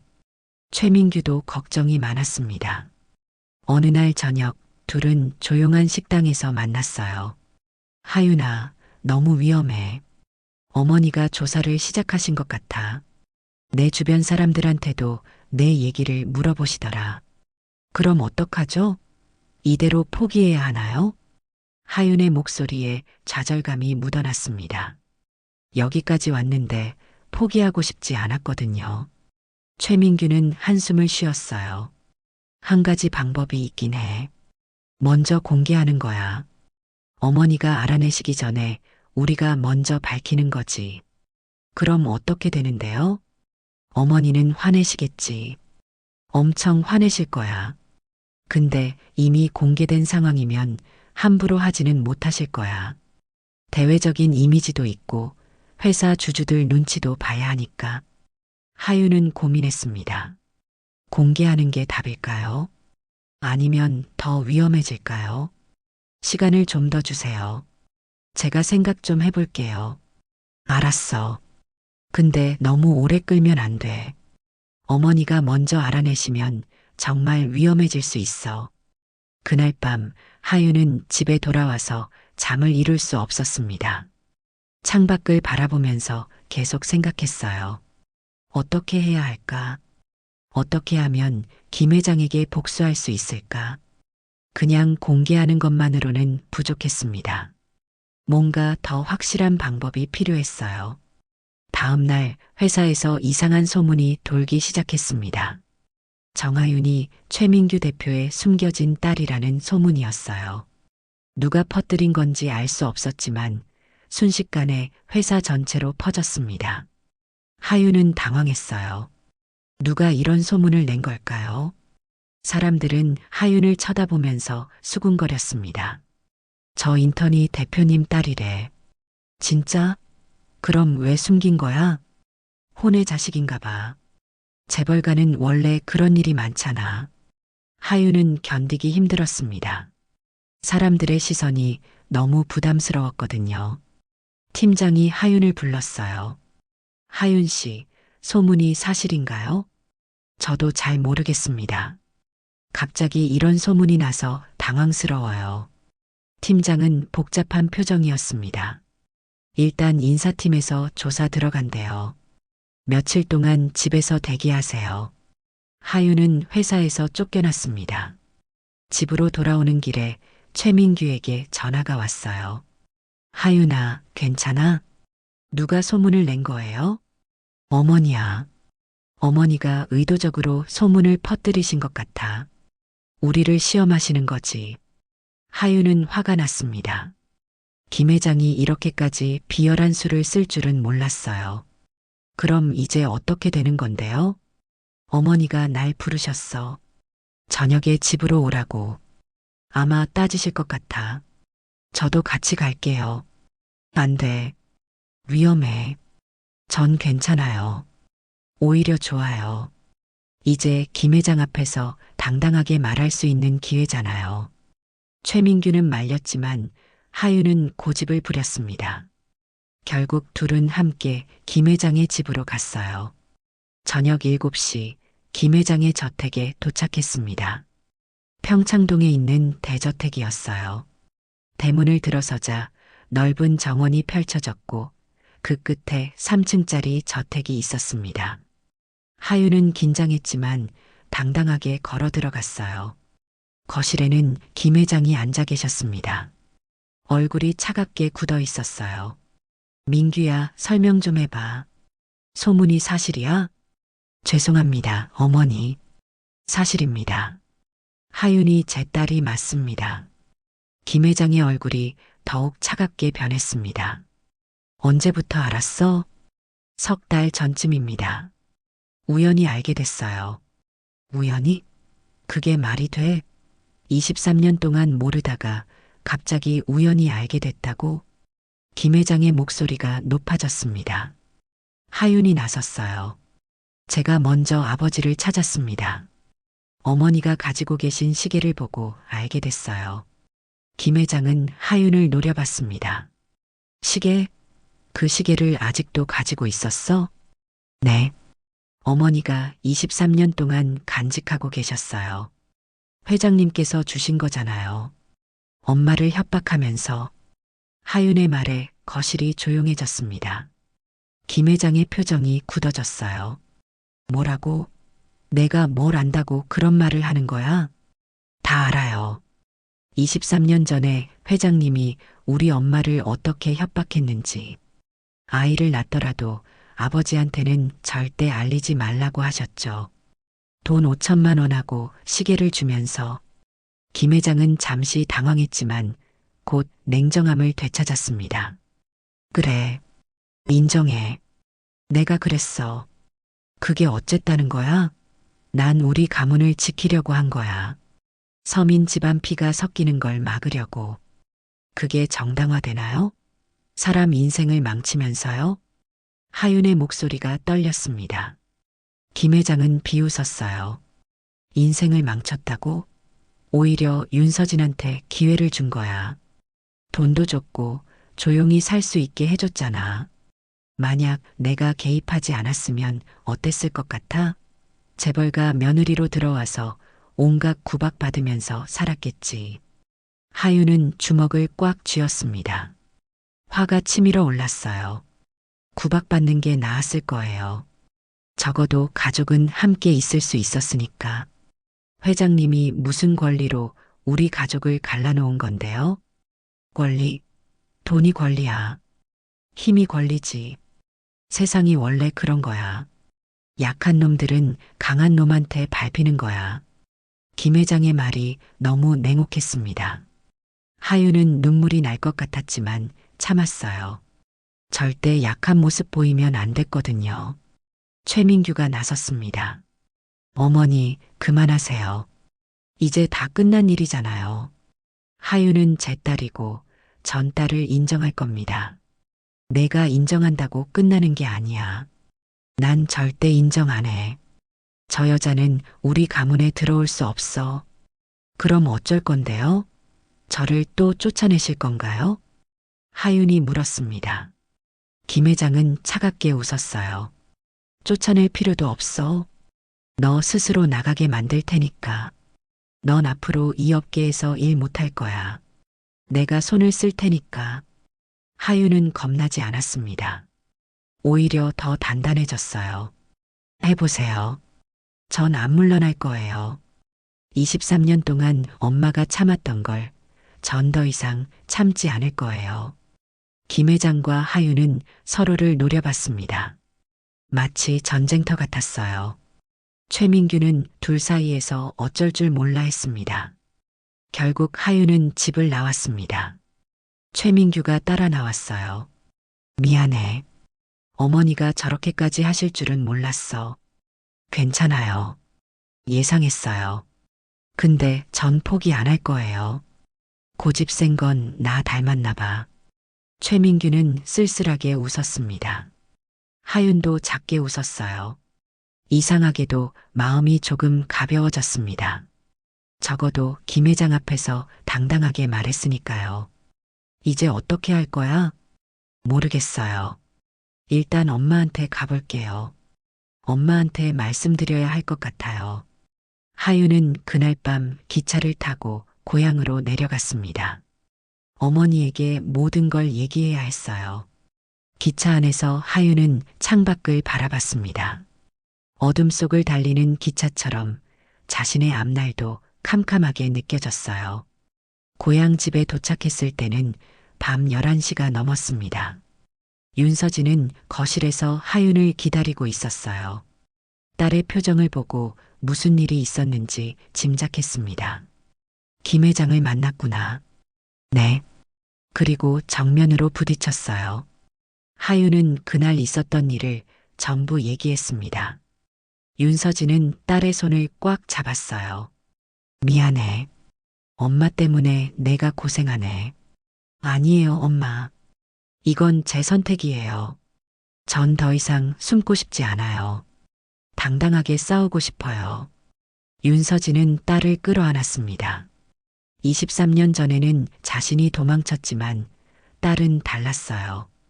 훨씬 더 강하고 용감했습니다. 엄마가 도와줄게. 이제 엄마도 더 이상 도망치지 않을 거야. 진짜요? 응. 김 회장한테 맞설 거야. 23년 동안 참았으니까 이제는 나도 할 말을 해야겠어. 둘은 서로를 꽉 안았습니다. 그리고 앞으로의 계획을 짰어요. 며칠 후 윤서진은 서울로 올라왔습니다. 하윤과 최민규를 만나기 위해서였어요. 셋은 조용한 카페에서 만났습니다. 윤서진과 최민규는 23년 만에 제대로 마주 앉았어요. 오랜만이네요. 최민규의 목소리가 떨렸습니다. 윤서진은 담담하게 대답했어요. 그러게요. 23년이나 됐죠. 미안해요. 정말 미안해요. 내가 당신과 하윤을 지켜주지 못했어요. 이제 와서 미안하다고 해봤자 소용없어요. 지나간 일은 지나간 거니까요. 윤서진의 목소리는 차가웠습니다. 하지만 눈가가 붉어지는 걸 보니 감정이 없는 건 아니었어요. 앞으로 어떻게 할 건가요? 최민규가 물었습니다. 윤서진은 가방에서 낡은 시계를 꺼냈어요. 23년 동안 간직했던 그 IWC 시계였습니다. 이거 받으세요. 23년 전에 받았던 거. 이제 돌려드릴게요. 왜요? 그냥 가지고 계세요. 필요 없어요. 이젠 이런 추억도 필요 없으니까. 윤서진은 시계를 테이블 위에 놓았습니다. 최민규는 시계를 바라보면서 말했어요. 김 회장님이 이 시계를 주면서 뭐라고 하셨나요? 혹시 특별한 말씀 같은 거 없었어요? 글쎄요. 그냥 나중에 필요하면 쓰라고 하셨어요. 무슨 의미인지는 몰랐죠. 하윤이 시계를 집어들었습니다. 유심히 살펴봤어요. 다이얼 뒷면에 SJ라는 이니셜이 새겨져 있었고 시계 밴드도 낡았지만 품질은 좋았습니다. 그런데 뭔가 이상했어요. 시계 뒷면 케이스를 열어봤더니 안쪽에 작은 숫자들이 새겨져 있었습니다. 이게 뭐예요? 하윤이 물었습니다. 최민규도 자세히 봤어요. 숫자네. 7자리 숫자. 뭔가의 비밀번호 같은데. 혹시 금고 번호 아닐까요? 윤서진이 말했습니다. 셋은 서로를 봤어요. 금고. 무슨 금고를 말하는 걸까요? 김 회장님이 혹시 금고를 가지고 계신가요? 하윤이 물었습니다. 최민규는 고개를 끄덕였어요. 회사 안에 개인 금고가 하나 있어요. 회장님만 여실 수 있는. 거기에 뭐가 들어있는지는 저도 몰라요. 셋은 흥분했습니다. 혹시 이 시계가 단순한 선물이 아니라 무언가를 숨긴 열쇠인 걸까요? 확인해 봐야 할 것 같아요. 하윤이 말했습니다. 최민규는 고민했어요. 어머니 금고를 함부로 열었다가 들키면 큰일 나요. 근데 이게 진짜 열쇠라면요? 김 회장님이 왜 엄마한테 이 시계를 줬는지 알아야 하지 않을까요? 하윤의 말이 맞았습니다. 최민규는 결심했어요. 알았어요. 내일 밤에 회사 금고를 열어볼게요. 어머니가 안 계실 때. 다음 날 밤 최민규는 회사에 남았습니다. 김 회장은 저녁 약속이 있어서 외출하셨어요. 최민규는 33층 회장실로 올라갔습니다. 심장이 쿵쾅거렸어요. 들키면 정말 큰일이었거든요. 회장실 안쪽에 작은 방이 있었습니다. 거기에 금고가 있었어요. 최민규는 시계에 적힌 숫자를 눌렀습니다. 삑. 금고가 열렸습니다. 정말 맞았어요. 금고 안에는 서류들이 가득 들어 있었습니다. 최민규는 서류들을 꺼내서 읽어봤어요. 그리고 경악했습니다. M그룹의 초기 주식 증서였거든요. 그것도 엄청난 양이었습니다. 대체 이게 뭘까요? 서류 맨 위에 편지 한 장이 있었습니다. 김 회장의 필체였어요. 윤서진에게. 이 주식은 원래 내 어머니 것이었다. 내 어머니는 M그룹 창업 초기에 투자를 했고 그 대가로 이 주식을 받았다. 하지만 내 어머니는 너무 일찍 세상을 떠났고 나는 이 주식을 보관하게 됐다. 언젠가 내게 돌려줘야 한다고 생각했지만 민규와의 일 때문에 미루게 됐다. 만약 내가 이 편지를 읽고 있다면 이미 모든 비밀을 알게 된 거겠지. 이 주식은 너와 내 아이의 몫이다. 최민규는 손이 떨렸습니다. 윤서진의 어머니가 M그룹 창업 투자자였다니요. 그렇다면 이 주식은 윤서진과 하윤의 정당한 몫이었던 겁니다. 김 회장은 23년 동안 이걸 숨기고 있었던 거예요. 최민규는 급히 하윤에게 전화를 걸었습니다. 하윤아, 큰일이야. 당장 회사로 와봐. 엄마도 모시고. 1시간 후 윤서진과 하윤이 회사에 도착했습니다. 최민규는 금고에서 꺼낸 서류들을 보여줬어요. 윤서진은 믿을 수 없다는 표정이었습니다. 엄마가? 우리 엄마가 M그룹 투자자였다고요? 맞아요. 이 주식 증서를 보세요. 당신 어머니 이름으로 돼 있어요. 윤서진은 서류를 떨리는 손으로 받아들었습니다. 정말로 돌아가신 어머니 이름이 적혀 있었어요. M그룹 창업 당시 발행된 주식 15%였습니다. 지금 시세로 따지면 엄청난 금액이었죠. 이게 대체 어떻게 된 일이에요? 어머니가 일부러 숨기신 것 같아요. 윤서진 씨 어머니가 돌아가신 후에 이 주식을 보관하고 계셨던 거죠. 그리고 23년 전에 윤서진 씨를 쫓아낼 때 언젠가는 돌려줘야 한다는 걸 알았던 것 같아요. 그래서 시계에 금고 번호를 새겨서 준 거예요. 하윤은 이해가 됐습니다. 김 회장이 아무리 냉혹해도 완전히 양심이 없는 건 아니었던 거예요.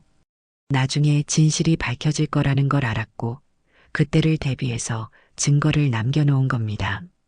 그럼 이 주식은 우리 거예요? 법적으로는 그래요. 이건 윤서진 씨 어머니 것이었고 상속인은 윤서진 씨예요. 윤서진은 눈물을 흘렸습니다. 돌아가신 어머니를 떠올렸어요. 어머니는 생전에 가난하게 사셨는데 사실은 이런 재산이 있었던 거예요. 그런데 김 회장이 숨겨놓은 겁니다. 이제 어떻게 해야 하죠? 하윤이 물었습니다. 최민규는 진지한 표정으로 말했어요. 이 주식을 찾았다는 걸 공개해야 해요. 그리고 정당한 소유권을 주장해야죠. 15%면 M그룹의 주요 주주가 될 수 있어요.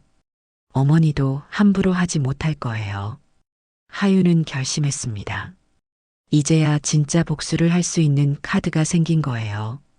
김 회장이 숨겨놓은 비밀을 밝혀내서 할머니가 저질렀던 잘못을 세상에 알릴 수 있었습니다. 좋아요. 공개합시다. 내일 당장. 윤서진도 동의했어요. 그래요. 이제 더 이상 숨지 않을 거예요. 엄마의 정당한 몫을 찾을 거예요. 셋은 밤새 계획을 짰습니다. 어떻게 공개할 것인지, 어떻게 주주권을 행사할 것인지. 내일은 M그룹에 엄청난 파장이 일어날 거였어요. 다음 날 아침 M그룹 본사는 발칵 뒤집혔습니다. 최민규가 긴급 이사회를 소집했거든요. 평소 같으면 이사회는 한 달에 한 번 열렸는데 갑자기 긴급 소집이라니 모두들 당황했어요. 이사회실에는 임원들이 모여 있었습니다. 김 회장도 당연히 참석하셨어요. 얼굴이 굳어 있었습니다. 뭔가 심상치 않다는 걸 눈치챈 거죠.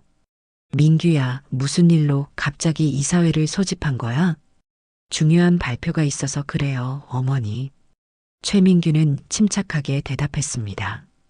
그리고 문이 열리면서 윤서진과 하윤이 들어왔어요. 김 회장의 얼굴이 확 굳어졌습니다. 저 사람들은 왜 여기 있는 거야? 이분들이 오늘 발표의 주인공이시기 때문입니다. 최민규는 스크린을 켰습니다. 거기에는 주식 증서 사진이 떠올랐어요. 임원들이 웅성거렸습니다. 여러분, 이 주식 증서를 보시겠습니까? M그룹 창업 당시 발행된 주식 15%입니다. 소유자는 고인이 되신 윤미숙 씨였고 현재 상속인은 따님이신 윤서진 씨입니다. 회의실이 술렁였습니다. 15%라니요. 그건 엄청난 지분이었어요. 김 회장 다음으로 큰 주주가 되는 겁니다. 잠깐, 그게 무슨 소리야? 김 회장이 소리쳤습니다. 하지만 최민규는 계속했어요. 윤미숙 씨는 M그룹 창업 초기에 투자를 하셨습니다. 당시 5천만 원이었죠. 지금 가치로 치면 수백억 원입니다. 그 대가로 주식 15%를 받으셨고요. 하지만 윤미숙 씨께서 20년 전에 돌아가시면서 이 주식은 김 회장님께서 보관하고 계셨습니다. 임원 한 명이 물었습니다. 그럼 왜 이제 와서 공개하는 겁니까? 김 회장님께서 의도적으로 숨기셨기 때문입니다. 정당한 상속인인 윤서진 씨께 돌려드리지 않으신 거죠. 김 회장이 자리에서 벌떡 일어났습니다. 말도 안 돼. 난 그런 적 없어. 증거가 있습니다.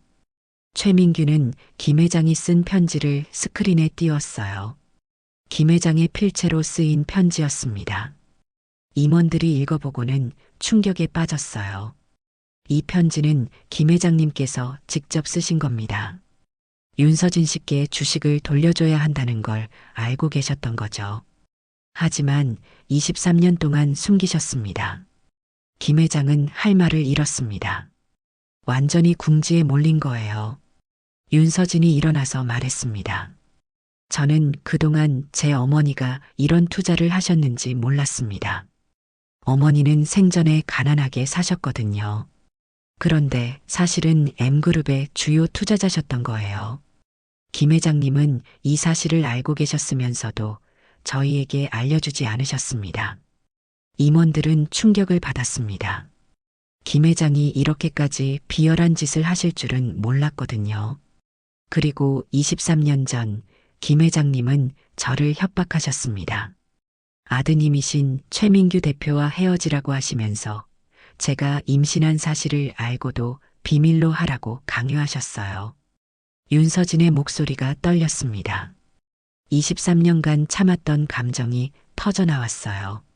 저는 겁이 나서 도망쳤습니다. 제 가족을 지키기 위해서요. 그리고 혼자 딸을 낳아서 키웠어요. 23년 동안 최민규 대표는 딸의 존재조차 몰랐습니다. 다 김 회장님 때문이었어요. 하윤도 일어나서 말했습니다. 저는 정하윤입니다. 윤서진의 딸이고 최민규 대표의 딸입니다. 저는 23년 동안 아버지 없이 자랐어요.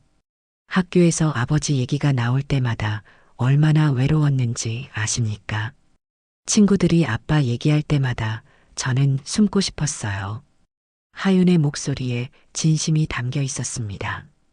임원들 중 몇 명은 고개를 숙였어요. 김 회장님은 저희 가족을 갈라놓으셨습니다. 돈과 권력으로 사람들의 인생을 마음대로 주무르셨어요. 이게 정당한 일인가요? 회의실이 조용해졌습니다. 김 회장은 창백한 얼굴로 앉아 있었어요. 변명할 말이 없었습니다. 최민규가 마지막으로 말했습니다. 오늘부터 윤서진 씨는 M그룹의 주요 주주로 등록됩니다. 그리고 정하윤 씨는 제 딸로 공식 인정됩니다. 이해 있으신 분 계십니까? 아무도 대답하지 않았습니다. 김 회장조차도 말이 없었어요. 완전히 패배한 겁니다. 이사회가 끝나고 김 회장은 혼자 집무실에 남았습니다. 창밖을 바라보면서 한숨을 쉬었어요. 평생을 살면서 이렇게 완벽하게 패배한 적은 처음이었습니다. 저녁 무렵 김 회장은 윤서진과 하윤을 따로 불렀습니다. 둘은 조심스럽게 집무실로 갔어요. 앉으세요. 김 회장의 목소리는 힘이 없었습니다. 윤서진과 하윤은 마주 앉았어요. 미안합니다. 갑작스러운 사과였습니다. 둘은 놀랐어요. 김 회장이 사과하다니요. 23년 동안 잘못 살았습니다.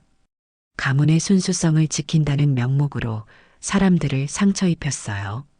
당신들뿐만 아니라 민규도 상처를 줬고 김 회장의 눈가가 붉어졌습니다. 78평생을 살면서 처음으로 자신의 잘못을 인정하는 순간이었어요.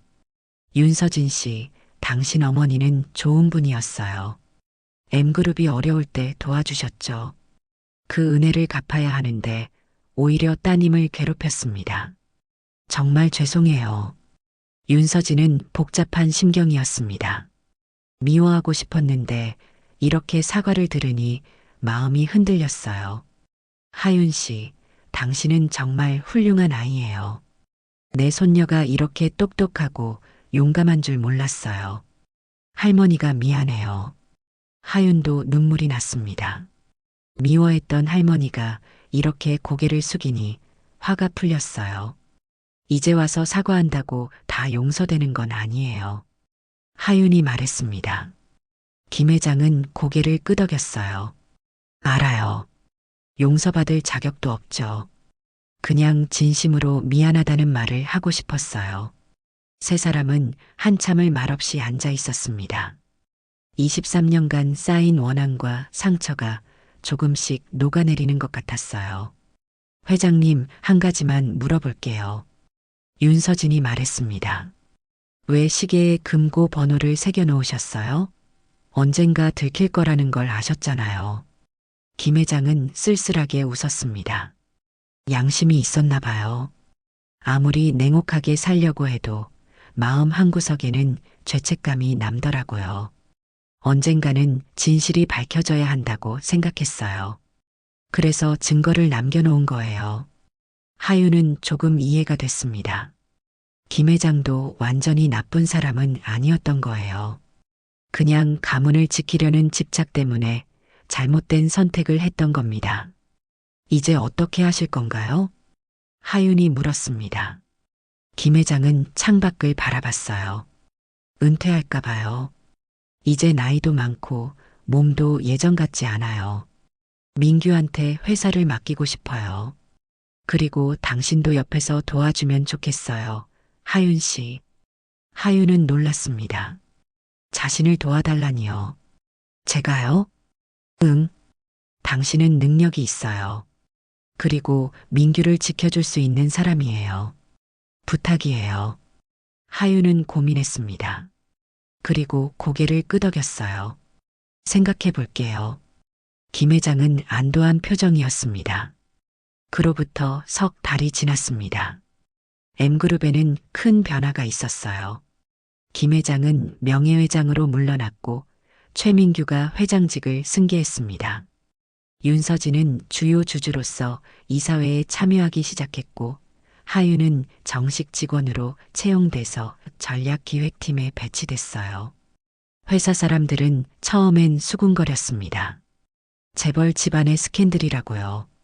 하지만 시간이 지나면서 분위기가 바뀌었어요.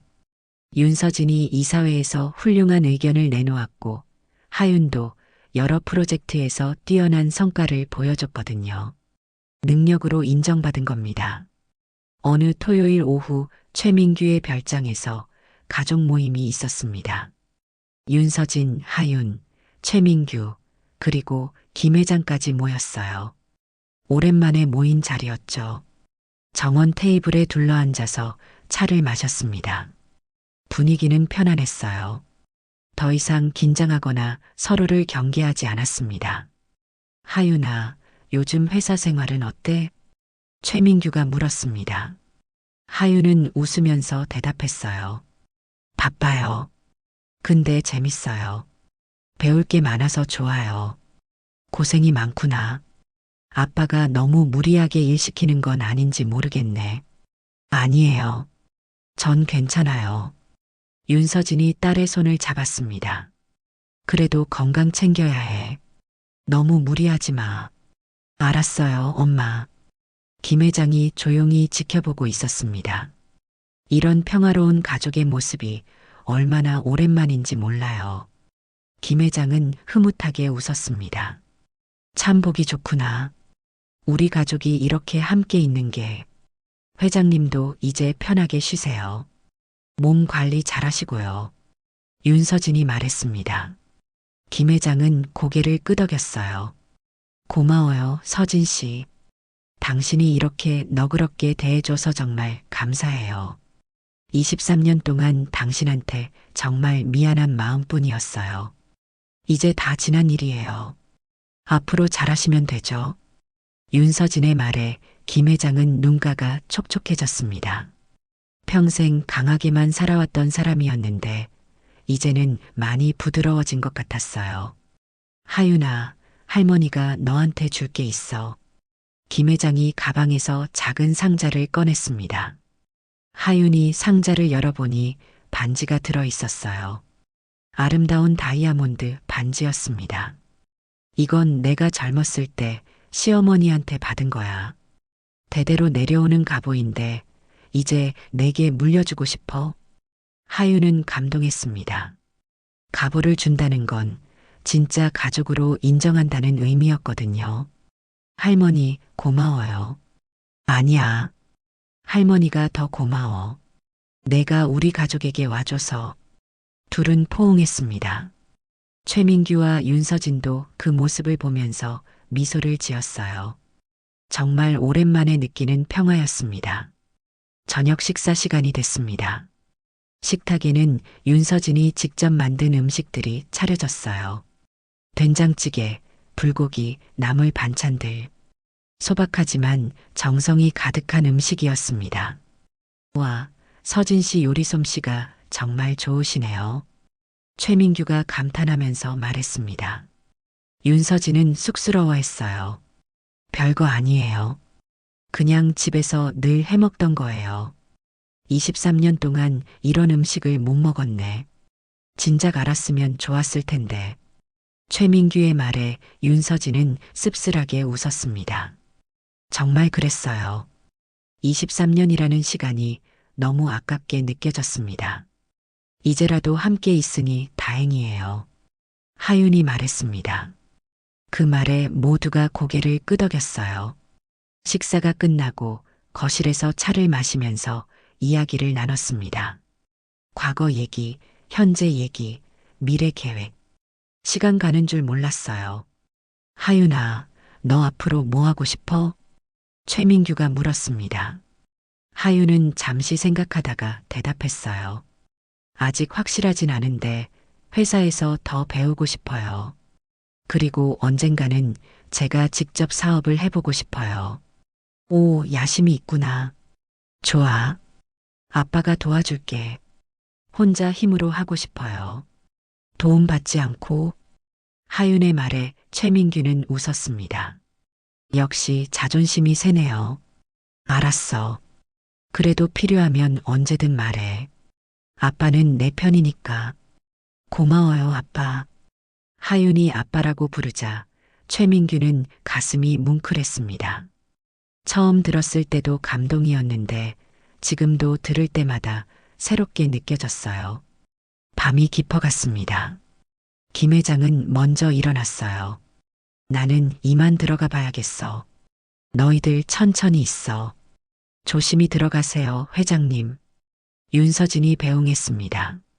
김 회장은 마지막으로 하윤을 바라보면서 말했어요. 하윤아, 할머니 자랑스러워. 내가 우리 집안의 미래야. 할머니 사랑해요. 하윤의 말에 김 회장은 눈물을 글썽였습니다.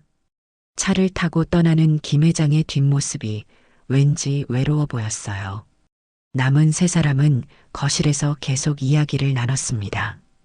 23년 동안 못 나눴던 이야기들이 쏟아져 나왔어요. 서진 씨, 정말 미안해요. 내가 당신을 지켜주지 못해서. 최민규가 진심으로 사과했습니다. 윤서진은 고개를 저었어요. 이제 그만해요. 이미 용서했어요. 우리 이제 앞만 보고 살아요. 고마워요. 정말 고마워요.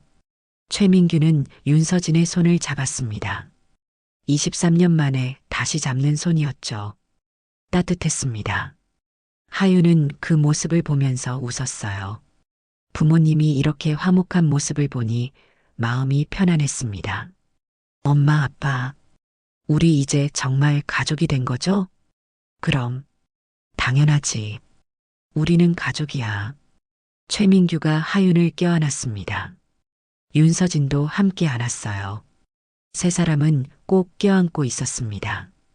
23년 동안 그리워했던 가족의 온기였어요. 창밖으로 달빛이 비쳤습니다. 별장 정원에는 꽃들이 피어 있었고 바람이 살랑살랑 불었어요. 평화로운 밤이었습니다. 며칠 후 M그룹 본사에서 기자회견이 열렸습니다. 새로운 회장 취임식이었어요.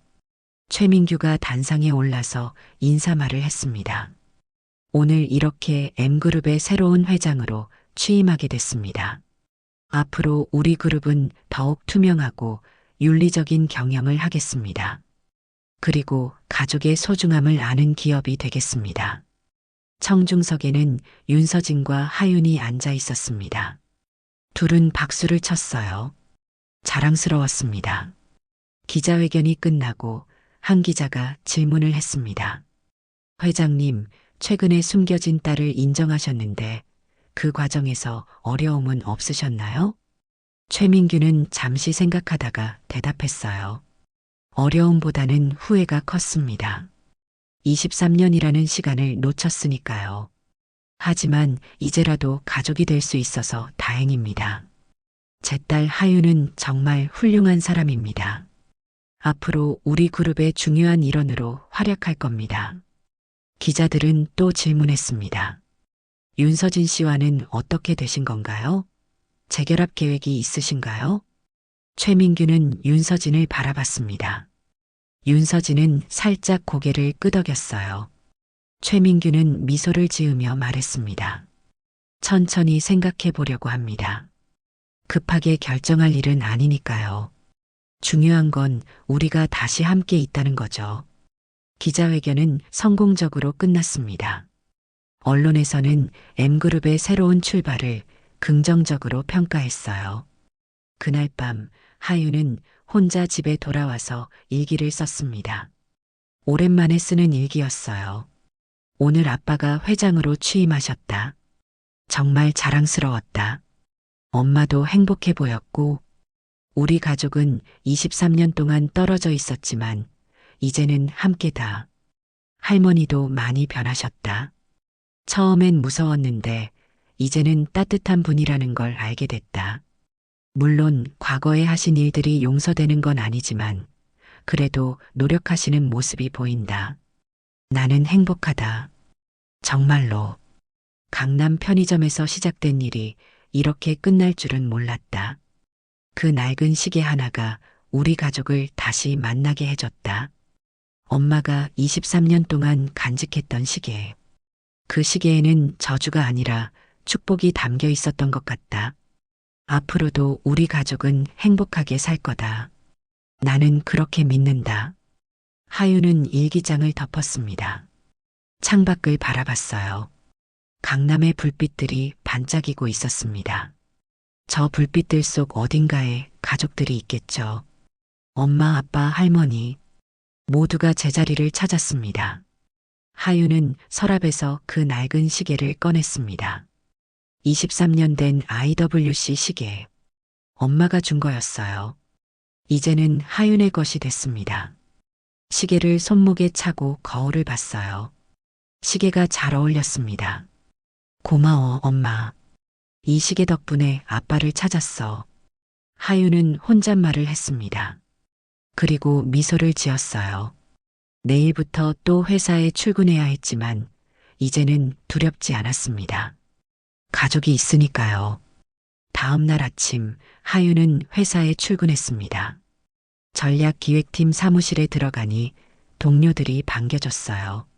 하윤 씨, 어제 기자회견 봤어요. 회장님 정말 멋있으시던데요? 감사합니다. 하윤은 자리에 앉아서 업무를 시작했습니다. 오늘은 새로운 프로젝트 기획안을 작성해야 했어요. 제주도에 새로운 리조트를 짓는 프로젝트였습니다.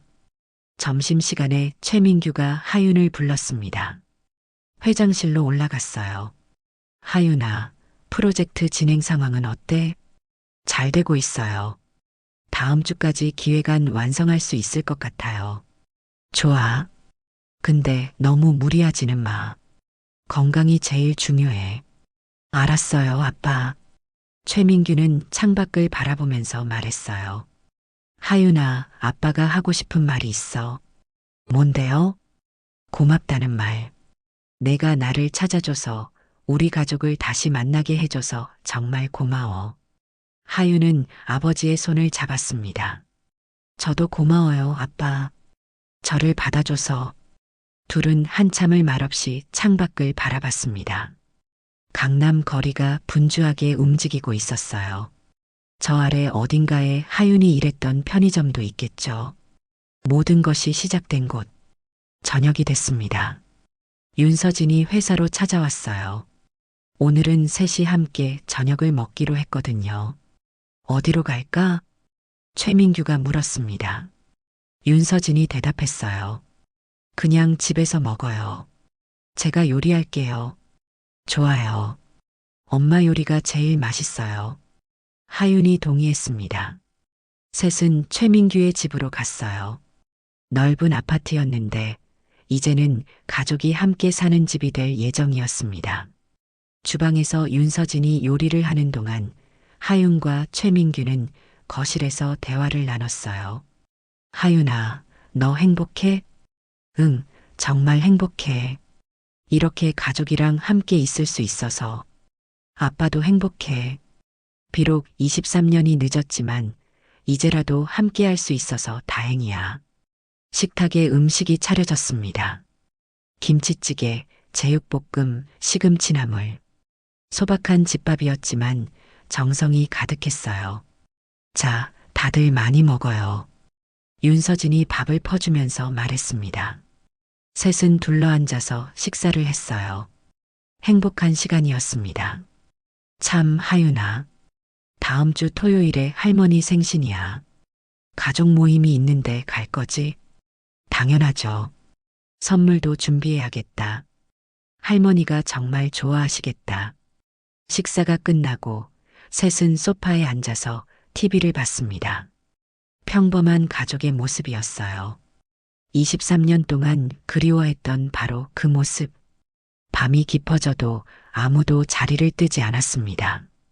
함께 있는 시간이 너무 소중했거든요. 결국 윤서진과 하윤은 그 집에서 자기로 했어요. 하윤은 객실에 누워서 천장을 바라봤습니다. 정말 꿈만 같았어요. 몇 달 전만 해도 강남 편의점에서 야간 알바를 하던 자신이었는데 이제는 M그룹의 일원이 되었고 아버지도 찾았고 가족도 생겼습니다. 손목의 시계를 만져봤어요. 23년 된 낡은 시계. 이 시계가 모든 것을 바꿔놓았습니다. 처음에는 저주라고 생각했지만 알고 보니 축복이었어요. 이 시계 덕분에 잃어버린 가족을 찾았으니까요. 하윤은 눈을 감았습니다. 내일도 모레도 그 다음 날도 가족과 함께 할 수 있다는 생각에 행복했어요. 23년간의 기다림이 헛되지 않았습니다. 강남의 밤은 깊어갔고 하윤은 평화로운 잠에 빠져들었습니다. 손목의 시계는 째깍째깍 소리를 내며 시간을 새기고 있었어요. 이제는 저주가 아닌 구원의 시간을 세고 있었습니다. 아이고, 참 기가 막힌 사연이었죠? 내가 살아보니까 세상 일이란 게 정말 알다가도 모르겠더라고요. 강남 편의점에서 시작된 한마디가 23년 동안 숨겨진 비밀을 폭로하고 세 사람의 인생을 완전히 바꿔놓았잖아요. 재벌 시어머니는 죽는 순간까지도 아들 인생에 간섭했지만 결국 손녀한테 혼쭐이 났죠. 그래도 마지막엔 뉘우치고 사과하는 모습을 보니 다행이더라고요. 저런 딸이 있으면 부모 원수도 갚을 수 있구나 싶었어요. 정말 사이다 같은 이야기였습니다. 우리 모두 가족의 소중함을 잊지 말고 살아야겠어요. 돈이 많아도 가족이 없으면 무슨 소용이겠어요?